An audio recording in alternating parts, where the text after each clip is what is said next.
Sahabat dulu mereka menyebutnya dengan Baqi al-Gharqad.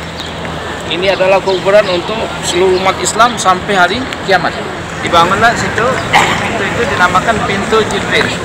Dari atas ada suara yang menyuruh Nabi, yang memanggil Nabi, ya Muhammad, anta Rasulullah, ana Jibril. Akhirnya Allah kirim awan menaungi Nabi dan sahabat-sahabatnya sehingga mereka tidak kepanasan. Setelah Nabi berdoa, langsung turun hujan. Nah itulah dibangun sini masjid awan, Masjid Al-Ghamamah. Bismillahirrahmanirrahim. Bismillahirrahmanirrahim. Alhamdulillahirabbil alamin. Assalamualaikum. Assalamualaikum. Ya habral ummah. Ya habral ummah. Assalamualaikum. Assalamualaikum. Ya Abdullah. Ya Abdullah bin Abbas. bin Abbas. Warahmatullahi wabarakatuh.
Assalamualaikum warahmatullahi wabarakatuh. Bismillahirrahmanirrahim. Alhamdulillahirabbil alamin. Wassalatu wassalamu ala asrafil mursalin Sayyidina Muhammadin wa ala alihi wa sahbihi ajmain, amma ba'd. Alhamdulillah pemirsa sekalian, kita bertemu kembali masih tentang kuburan. Sekarang penyebab siksa kubur. Jadi sebetulnya semua dosa-dosa, semua kekufuran, kemunafikan, kesyirikan, semua dosa adalah penyebab siksa kubur. Namun Nabi katakan dua hal yang paling banyak, yang paling umum, yang menyebabkan siksa kubur, yang mana manusia banyak meremehkannya, tidak menyadarinya. Dua hal. Apa yang dua hal ini yang paling banyak menyebabkan orang disiksa di dalam kuburnya, yang dianggap remeh? Kita ikutin video ini sampai akhirnya. Namun jangan lupa yang baru menemukan channel kita ini, mohon dukungannya dengan mensubscribe, like maupun share. Insya Allah yang mensubscribe, yang mendukung channel kita ini, insya Allah mendapatkan pahala sedekah, bahkan sedekah jariah. Karena channel kita ini tujuannya untuk menyebarkan kebaikan, tersebar dilihat orang di mana-mana, maka pahalanya terus mengalir kepada antum semua. Sebuah hadis dari sahabat Nabi yang bernama Abdullah bin Abbas radhiyallahu anhu, beliau berkata, marran Nabiyyu sallallahu alaihi wasallam biqabrain. Suatu hari Nabi kita Muhammad sallallahu alaihi wasallam melintasi dua kuburan. Lantas Nabi berkata, innahuma la yu'azzabani. Dua kuburan ini lagi disiksa, kata Nabi.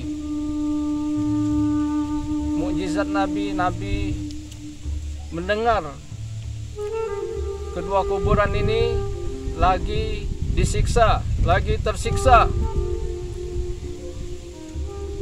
Wa ma yu'azzabani fi kabir. Dan kedua kuburan ini, keduanya tidaklah disiksa dengan sebab perkara yang besar. Kalian menganggap perkara ini yang menyebabkan siksa kubur ini, kalian anggap enteng saja. Kalian anggap kecil, kalian anggap remeh, namun dia besar di sisi Allah SWT sehingga menyebabkan siksa kubur. Amma ahaduhuma, kata Nabi, adapun yang satu kuburan, fakana la yastanzihu minal baul. Adapun kuburan yang satu ini disiksa di dalam kuburnya disebabkan karena dia tidak membersihkan secara sempurna najis kencing. Kencing sembarangan, kencing berdiri, kepercik kainnya, celananya tidak dibersihkan, lantas sholatnya tidak sah. Sholat tidak sah sama juga tidak sholat. Sedangkan sholat merupakan imaduddin, tiang agama. Kencing terburu-buru, tidak istibro, dengan berdehem-dehem supaya tuntas, kemudian diurut saluran kencingnya supaya semuanya keluar, kemudian cebok. Dia tidak lakukan hal seperti itu. Dia cebok, bekas air cebokannya pun itu najis, kecipratan di kainnya tidak dibersihkan, kemudian dibawa sholat.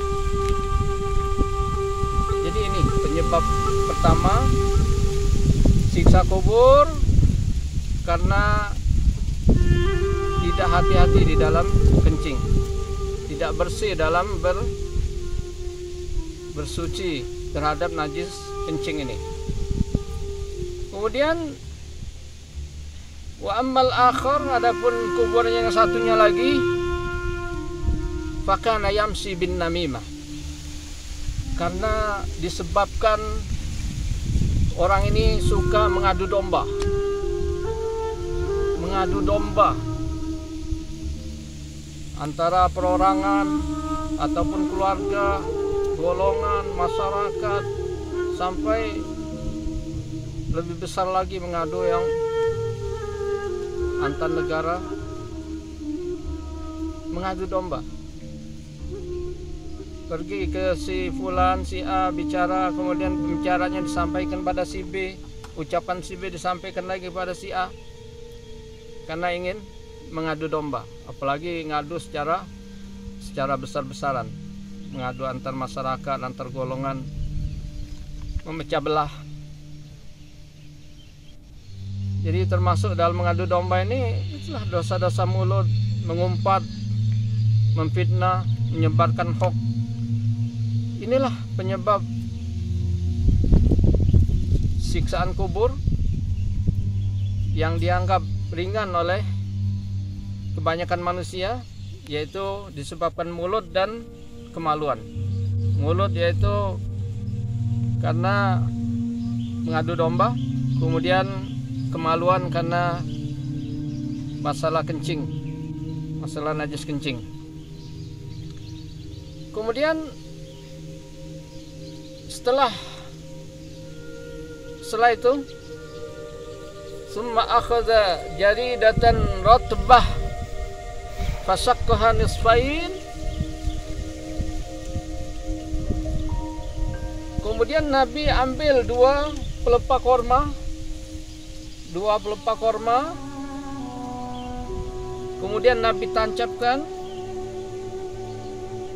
likulli qabrin wahidah, setiap kuburan tadi yang dua orang yang tersiksa, satu kuburan Nabi tancapkan pelepah korma yang masih basah, yang satunya lagi ditancapkan lagi pelepah korma. Qalu, lantas mereka bertanya, sahabat-sahabat Nabi bertanya, Ya Rasulullah, lima fa'alta hadza? Wahai Rasulullah, kenapa engkau lakukan ini? Untuk apa engkau lakukan ini? Menancapkan dua pelepah korma yang masih basah di atas kedua kuburan ini. Nabi menjawab,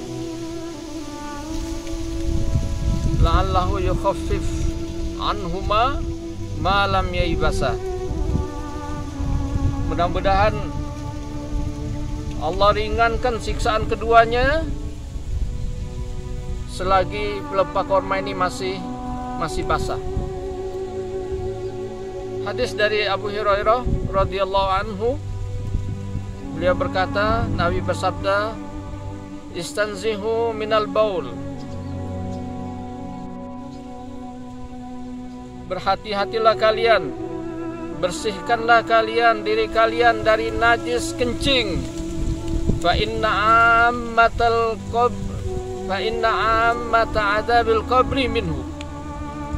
Karena kebanyakan umumnya siksa kubur disebabkan oleh kencing ini, masalah kencing ini. Ya, pemirsa sekalian, inilah kuburan inilah dulu yang paling ditakuti oleh sahabat-sahabat Nabi dulu. Mereka sangat takut sekali apabila mereka mendengarkan masalah neraka, cerita neraka, sorga. Mereka biasa saja, namun apabila mendengar masalah kuburan, melihat kuburan, mereka menangis sejadi-jadinya. Di antaranya sahabat Nabi Utsman bin Affan radhiyallahu anhu.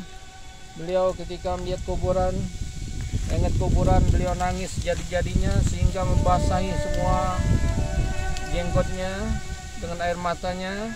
Lantas mereka bertanya, wahai Utsman, kenapa engkau mendengar tentang sorga, tentang neraka, engkau biasa saja, namun engkau melihat kuburan, engkau mendengar tentang kuburan, begitu dahsyatnya engkau menangis. Kenapa, wahai Utsman bin Affan? Beliau menjawab, karena kuburan ini adalah awal manazil akhirah. Dia merupakan awal daripada kehidupan akhirat. Apabila orang masuk dalam kuburan selamat, aman, nikmat, maka untuk selanjutnya dia lebih mudah lagi, lebih selamat dan lebih aman lagi, lebih nikmat lagi yang kedepannya sampai hari kiamat. Namun sebaliknya, apabila masuk ke dalam kuburan ini gagal, tidak selamat, tidak aman, tersiksa, maka untuk selanjutnya makin parah, makin susah, makin berat lagi. Inilah, mudah-mudahan kita semuanya Allah selamatkan dari siksa kubur. Insya Allah video berikutnya kita akan tampilkan amalan-amalan, doa-doa supaya kita terhindar dari siksa kubur. Terima kasih. Mohon maaf. Wassalamualaikum warahmatullahi wabarakatuh.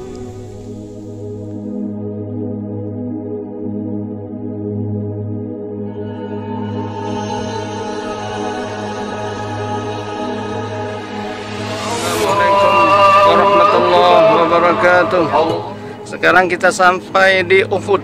Di dalamnya banyak orang-orang yang membersihkan diri dan Allah mencintai hamba-hamba yang bersihkan diri. Assalamualaikum ya ahla ma'la warahmatullahi wabarakatuh.